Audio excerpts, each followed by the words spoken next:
Palabras Mayores, un podcast donde hablamos de personas mayores desde una perspectiva de salud, evidencia y activismo, con la doctora Julia Gallo Estrada y Antonio González Trujillo. Bienvenidos, hoy hablaremos de los que cuidan a las personas mayores. Lo vamos a hacer con la doctora Marga Miró, vicedecana de la Facultad de Enfermería y Fisioterapia de la Universidad de las Islas Baleares. Gracias, Marga, por estar aquí. Cuando hablamos de los que cuidan, a menudo hablamos solo de los que hacen cuidados directos con las personas mayores. Pero el envejecimiento de la población en países como el nuestro hacen que muchas profesiones no tan cercanas al cuidado son atravesadas por necesidades paralelas o en el entorno de ellos. Y cuando hablamos de cuidar, no nos podemos olvidar del papel que todavía en países como el nuestro juegan la familia en los cuidados. Pero hoy vamos a hablar de los graduados que salen de la Facultad de Enfermería y Fisioterapia y en concreto de los enfermeros. Marga, el perfil del alumno de enfermería, del grado de enfermería, se ha transformado en los últimos años y ¿cuál crees que es la motivación para querer estudiar esa profesión? Gracias, Julia. Sí ha cambiado en los últimos años. Percibimos que no podemos hablar aún de una masculinización, cosa que sí ocurre con la medicina, ¿no? Que se ha feminizado, pero sí hay más hombres que eligen la carrera como un proyecto personal y profesional, ¿no? Y de vida. Son más hombres en las aulas y es cierto que además conviven distintas generaciones. En las aulas antes encontrábamos gente con grupos de edad bastante homogéneos, pero ahora las vías de acceso a la universidad se han diversificado. Entonces en el aula podemos encontrar a alguien con 19 años que está conviviendo durante su formación con alguien de 30, 40, porque hay gente incluso que procede de titulaciones que inicialmente nos pueden parecer muy alejadas a la salud, y entonces tenemos casos de estudiantes que ya son enfermeros y enfermeras que proceden de grados como por ejemplo el Derecho o la Biología o la Química, hemos tenido algún físico, y entonces esto se va matizando. Es cierto que actualmente aún son la mayoría mujeres, en un 80%. ¿Y el alumno por qué cree que le gusta en el futuro ser enfermera? Sí, perdona, no había contestado a esta pregunta. De hecho, con lo que hemos estado viviendo, ¿no? Con la pandemia, todo el mundo a priori pensaba que la demanda que iba a haber en este curso académico que estamos terminando iba a disminuir, y ha sucedido lo contrario. La cantidad de gente que solicitó entrar en el grado de enfermería se aumentó un 35% en relación a años anteriores, a pesar de lo que veíamos en las televisiones en casa, de la dureza de los horarios, de la exigencia personal, del miedo también, ¿no? Y del sufrimiento de muchos profesionales. A pesar de esto, los jóvenes y no tan jóvenes se acercan a la profesión con una elección vocacional, con una necesidad y con ganas de ayudar a la población, ¿no? Con un compromiso de ayuda, y la enfermería es una profesión que les va a ayudar a esto. Es gente normalmente que quiere hacer una ayuda y un acompañamiento desde la cercanía. Entonces eligen la profesión porque les gustan las relaciones humanas, porque les gusta el trabajo con las personas. Es verdad que vienen con estereotipos, que son los que conviven en la sociedad, y de eso nos encargamos de trabajarlos ya dentro del grado. Claro, porque estaba pensando, escuchándote, que a lo mejor el alumno ese que se matricula tiene una idea de lo que es la profesión, que luego incluso puede tener que dejar de estudiarlo porque le parece que eso no es lo que él quería, o que incluso después al trabajar diga esto no, porque es muy amplio lo que entendemos, ¿no? A ver, por una parte la profesión tiene un amplio abanico donde el futuro profesional va a poder estar ejerciendo. tiene que ver desde la atención más reconocida por la sociedad en los hospitales o desde los centros de salud, pero tiene que ver también con la intervención que hacen muchísimos enfermeros y enfermeras desde el ámbito de la cooperación, incluso desde el ámbito de la gestión o la política o la investigación, ¿no? Y esos son ámbitos que inicialmente no se reconocen tanto, pero que luego el estudiante ve como efectivamente descubre cómo este abanico es muy amplio. Entonces, por una parte, la profesión creo que da cabida a muchas formas de ser y a muchas formas de entender la profesión y de ejercerla. Pero es cierto que los estudiantes llegan a la universidad, y tengo la suerte de estar dando clase y trabajar con ellos en una asignatura que trabaja la imagen social precisamente, y vienen con estereotipos marcados previamente. Entonces, por ejemplo, lo que tiene que ver con la ayuda al médico o a otros profesionales y no tanto la autonomía o la independencia profesional, lo que tiene que ver con más bien la ejecución de indicaciones y no tanto la toma de decisiones propia. Y todo esto se va asumiendo y se va aceptando, ¿no? Es cierto, hay gente que abandona la profesión, pero nuestros indicadores de abandono son muy, muy bajos en relación a otros grados. Entonces hay gente, la mayoría de personas terminan su formación, aunque sea incluso con más años de lo previsto. Muy bien, eso quiere decir que durante las prácticas, que ocupa una parte muy importante del estudio, ese primer contacto que el estudiante tiene con las realidades del efecto de la enfermedad o el paso de la edad, la vejez, el tema que nos interesa hoy especialmente, ¿cuál es su mirada sobre ese proceso de la vejez, por ejemplo, sobre la persona y ese primer choque del alumno, en algunos casos esa franja de edad más joven, cómo es vivido? Sí, yo creo que esto es particular de una profesión como es la enfermería. Los enfermeros y las enfermeras no permanecemos distantes de la persona, no permanecemos distantes de los procesos de vida, no permanecemos distantes de la muerte, no permanecemos distantes del nacimiento. Las personas llegan a la formación con distintas edades. Entonces, efectivamente, para muchas personas es la primera vez que se exponen a las pérdidas, a los duelos, a la muerte, al envejecimiento. Se exponen también a los cuerpos desnudos, se exponen a la intimidad y se exponen a cuestiones que forman parte de la vida, pero que por la sociedad en la que vivimos a veces no nos han educado demasiado o no han formado parte de un debate social y que ellos como profesionales van a tener que exponerse desde el primer día. Y esto no es fácil. Entonces el entorno de la formación clínica es un entorno donde el estudiante por primera vez puede, y yo lo he visto hablando con ellos y haciendo tutorías, en clase se exponen por primera vez a crisis vitales. Y para un docente, por una parte, es un honor y es un placer acompañar a gente en un proceso vital, pero es de una gran dificultad para quien se expone y para quien acompaña. Entonces, sí, efectivamente, para muchos de ellos es la primera vez que se plantean cuestiones de este tipo. Muy bien. Y el título acredita como generalista. Antes definías tú la cantidad de espacios que puede ocupar el profesional. El alumno actual, si puede elegir al acabar la carrera, dónde prefiere trabajar y por qué. Y en concreto me interesa mucho saber si a priori el estudiante le parece que preferirá trabajar con personas mayores.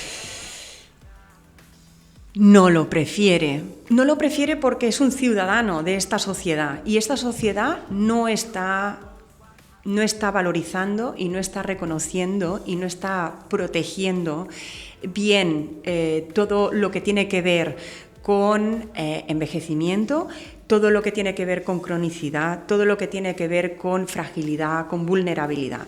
¿Qué es lo que hace el estudiante? El estudiante lo que hace inicialmente es elegir áreas, servicios o especialidades que tienen que ver con la tecnología, que tienen que ver con lo instrumental, que tienen que ver con la atención ante situaciones de emergencia. Y de hecho yo creo que esto es generalizado a otras profesiones de la salud, ¿no? Recordaba una noticia en el periódico sobre la elección de las especialidades de los MIR. donde especialidades como por ejemplo la cirugía plástica o la dermatología eran cubiertas en primer lugar y la geriatría o la comunitaria quedaban descubiertas. Y eso sucede también con las enfermeras y los enfermeros. ¿Qué es lo que vemos? Que tenemos la suerte de estar en una facultad que colabora o lleva a cabo formaciones posgrado con otras entidades la mayoría de veces, y los expertos universitarios o los másters que tienen que ver con emergencias o con intensivos son cubiertos y tienen cantidad de demanda. Y, por ejemplo, nosotros, ¿no?, que tenemos una experiencia de más de 15 años con un experto universitario en geriatría y gerontología, cuesta en muchas ediciones encontrar gente interesada, a pesar de que vemos que poblacionalmente va a ser un tema al que tengamos que, o sea, ya tenemos en el día de hoy, pero en un futuro vamos a tener que resolver y que atender. Y no son los espacios que se eligen en primer lugar. Cuando defines los espacios que tienden a elegir los alumnos, claro, podríamos hacer referencia a que casi todavía la herencia del modelo biomédico, donde solo existe lo que determina el modelo biomédico, es lo que marca el futuro, y claro, la persona mayor se enmarcaría en un modelo más social y que parece que todavía es muy pequeñito y no se acaba de desarrollar, ¿no? Sí, totalmente de acuerdo. Y ese es un hándicap que tiene el reconocimiento del cuidado en una sociedad como la nuestra. El cuidado que es un pilar de la sociedad del bienestar.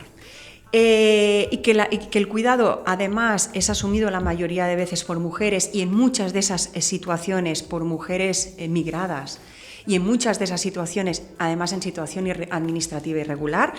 Y ese cuidado es devaluado, de forma que no es protegido. Y ya sea las mujeres en el ámbito informal o sea los profesionales, como son las enfermeras en el ámbito formal, que lideran y atienden el cuidado, no podemos decir que son las más protegidas en este momento. Entonces, ¿qué sucede? Que trabajan en condiciones laborales no tan favorables como otros sectores, que no son reconocidas por el espacio público de la misma manera que otros sectores, incluso que no tienen una retribución económica por la responsabilidad que asumen en relación a otros sectores. Entonces, esa es una lucha que hay que hacer, y como digo el cuidado, digo las personas mayores. Todo lo que tiene que ver con una dimensión que integra, que es multidimensional, que es compleja en sí misma por naturaleza y debería, por tanto, ser reconocida por esto, aún no tiene el espacio de reconocimiento social y económico que debería tener. Entonces, indiscutiblemente, atender y acompañar a alguien que envejece o que es mayor, o que es frágil, o que es dependiente, o que es crónico, significa trabajar desde una perspectiva multidimensional de la persona y reconocer en ella, por tanto, como tú dices, no solo lo que parece que la sociedad reconoce en primer plano, que sería la enfermedad, o que sería la tecnología, o que sería la intervención, sino todo lo que tiene que ver con el plano relacional y todo lo que tiene que ver con el contexto social, porque no es lo mismo vivir en un barrio o en un tipo de piso, en una casa, que en otra, o todo lo que tiene que ver con lo espiritual, desde una dimensión lo más amplia posible, ¿no? Porque los centros se acercan a la universidad para explicar un poquito más los detalles del trabajo. Por ejemplo, las residencias geriátricas se acercan a la universidad para ofrecer esos puestos de trabajo y explicar un poquito, pues, el por qué al estudiante le puede gustar una residencia o no. Debo decir en ese sentido que es una minoría. Efectivamente, desde la Facultad de Enfermería y Fisioterapia de la UIB, pero me consta que en muchas universidades en España, a los estudiantes de cuarto siempre se les genera un espacio, incluso ya en tercero, para que conecten ya con el mundo laboral.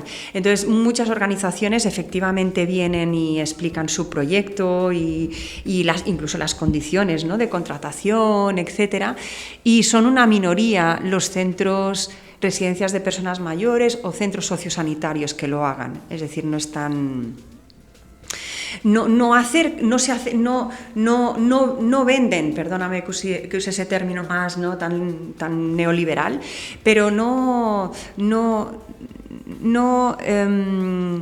explican y no acercan esos espacios de una forma tan fácil como lo haría otro tipo de organización.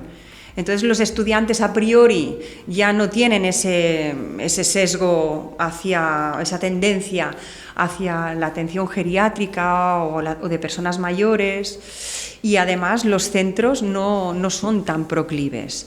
Yo diría que en ese sentido tienen muchos retos, porque las condiciones laborales que ofrecen no son las mismas en cuanto a atractivo y en cuanto a reconocimiento económico que las que pueden ofrecer otras organizaciones. Entonces ese es un hándicap que valora mucho y cada vez más el profesional. Los estudiantes no están dispuestos a trabajar en según qué condiciones.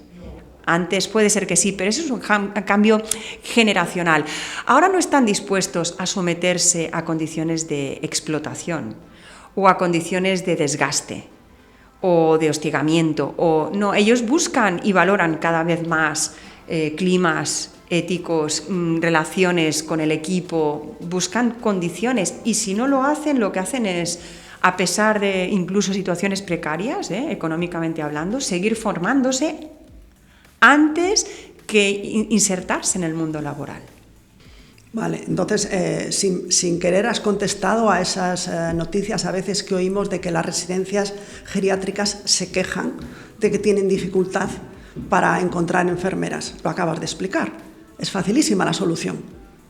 Sí, bueno, facilísima no lo sé porque no me atrevería, yo no he sido gestora nunca sanitaria, pero diría que la solución pasaría por, entre otras cosas, mejorar estas condiciones. Algunas podrían ser incluso explicar de otra manera qué es trabajar en esos contextos, porque además en los diarios reflexivos de los estudiantes, cuando pasan por entornos que trabajan con personas mayores, son de una alta gratificación y satisfacción personal para su propio crecimiento, y lo explican así, porque aprenden mucho de estas generaciones, porque el reconocimiento que reciben por parte de la gente mayor es a veces de gran satisfacción en comparación al cuidado de otras poblaciones. Pero sí tienen mucho que trabajar respecto a las condiciones laborales, respecto a los entornos amigables, respecto a condiciones de un trato ético y adecuado a las personas. Me refiero tanto a los ancianos como a los propios profesionales.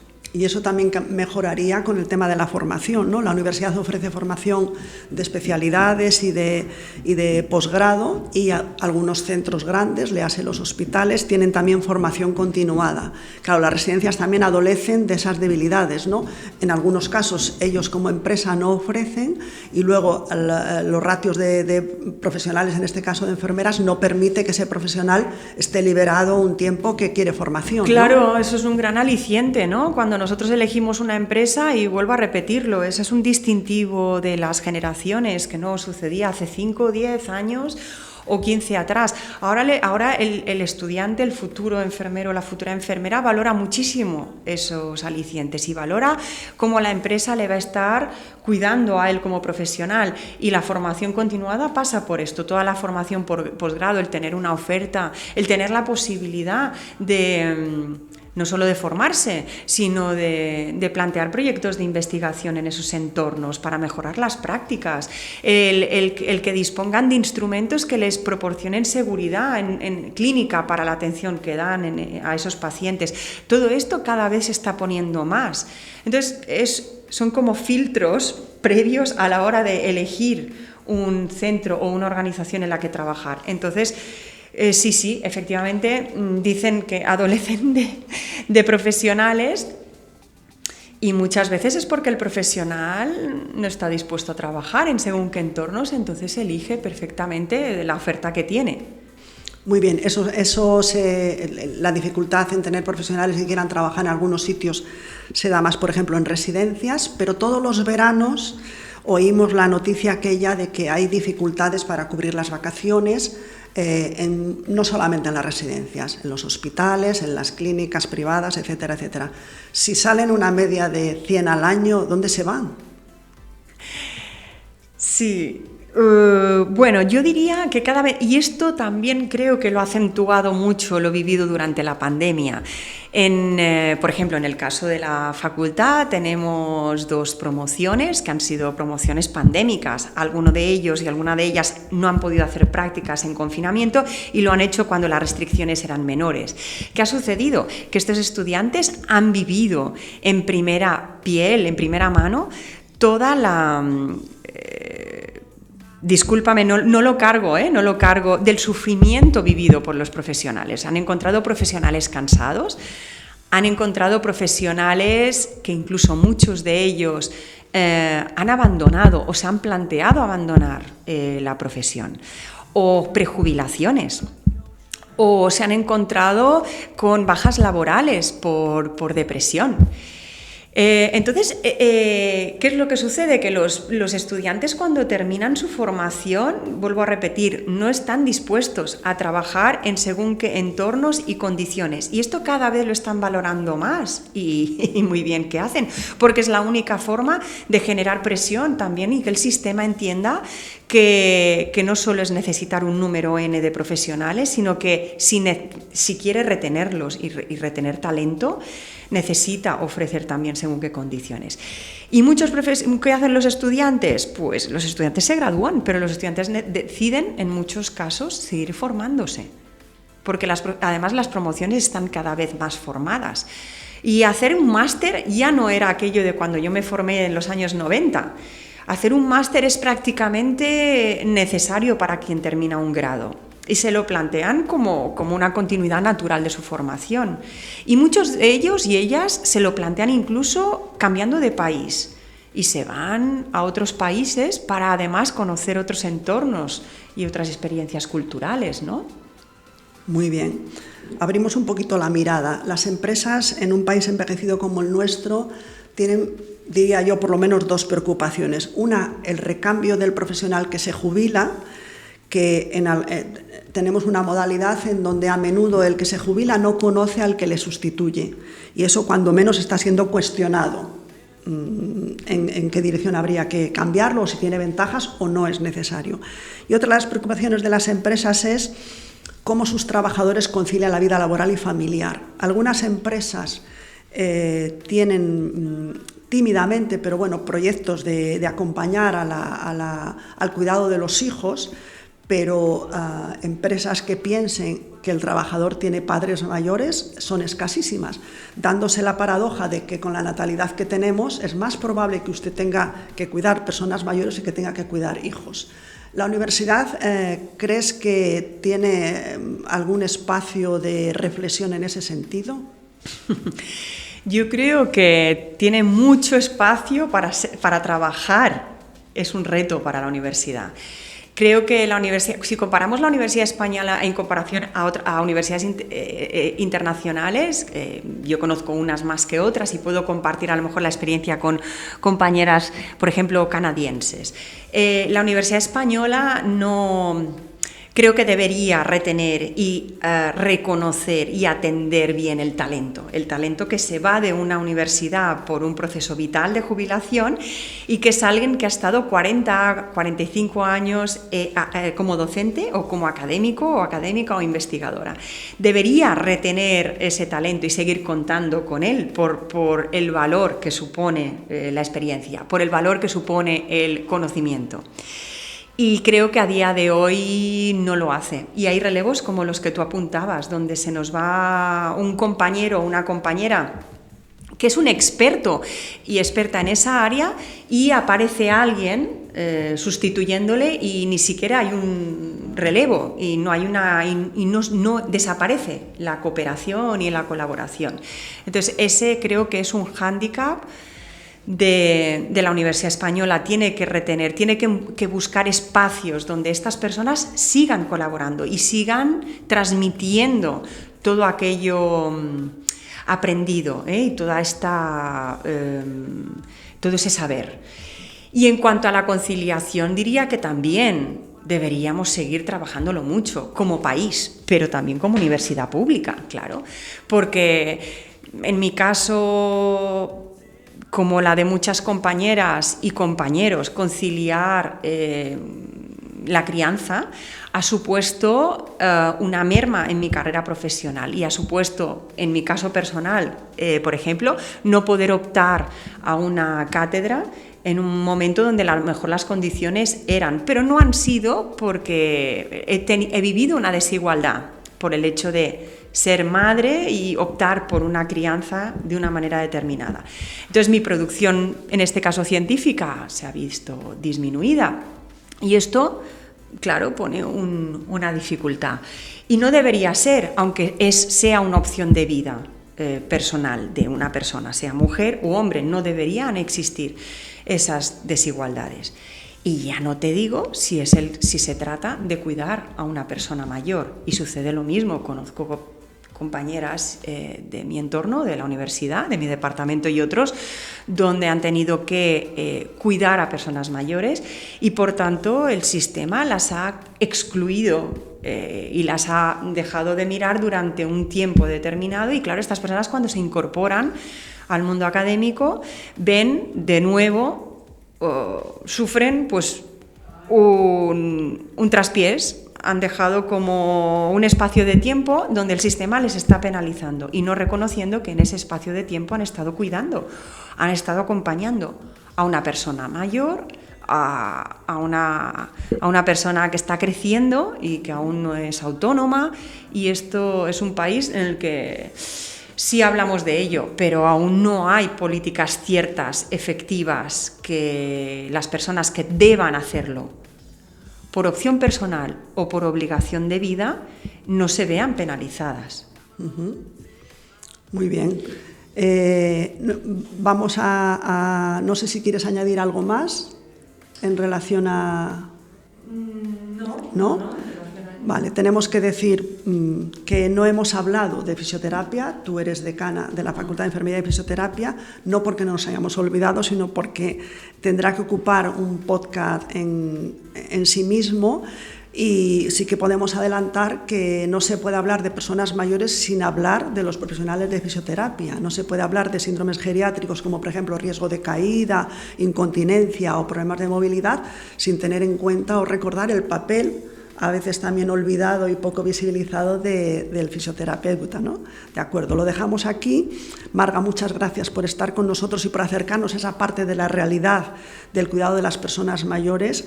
Trabajas en la universidad tiene entre su misión el contribuir al bienestar de los ciudadanos. De las universidades salen los profesionales de enfermería, que son, diríamos, unos de los que más tiempo dedican a las personas mayores.